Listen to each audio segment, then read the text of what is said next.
Hi, this is Alec Pacella. I'm in Houston, Texas at the NAI Spring Meetings, back with my good friend Duke Long.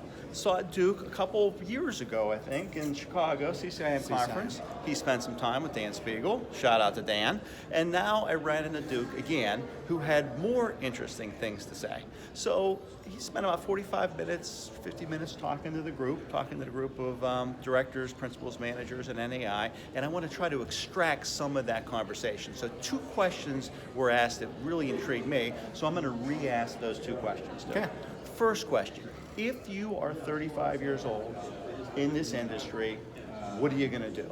How are you going to approach it? The first thing I'm going to do, I'm going to think mobile only. Okay, I'm going to think that I can run my business completely from my phone. The second thing I'm going to do is decide, obviously, the market or whatever I'm going to be in, but I'm going to try to get as many sources of data as I can possibly find, and if that means I have to buy it, then I'm going to buy it. I'm not going to say who or what from. I would definitely get that data and information. The other thing I would do is I would try to own two things: as much of the value chain of the transaction as I have, and that user experience.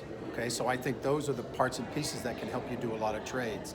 The other thing I would do personally is get every building owner I possibly know and a list of all of those, and basically use those people as the basis for all the transactions and things I can do, because all the true and accurate data comes from them. They're the ones that own and trade. So I think that'd be a great way to kind of get started. Now, some of the guys of a certain generation would say, well, you don't have the network built up and this and that and the other. Well, that's one hell of a way to start with it and do it, in my opinion. Big data that we talked about before. Second question, 35 years old again, what's this industry, the brokerage industry, going to look like when you're 50? 15 years. First of all, I think that it will be better and more robust than it is now. I think it can be more expansive and more transparent, so there's a lot more opportunity there.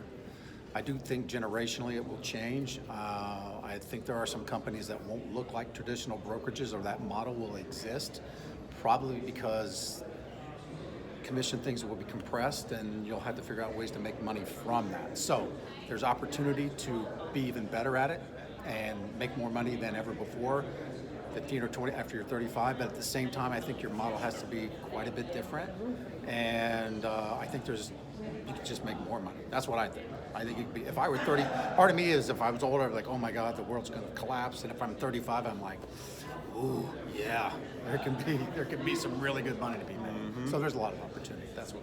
Good deal. So now you have seen what I see at PBC.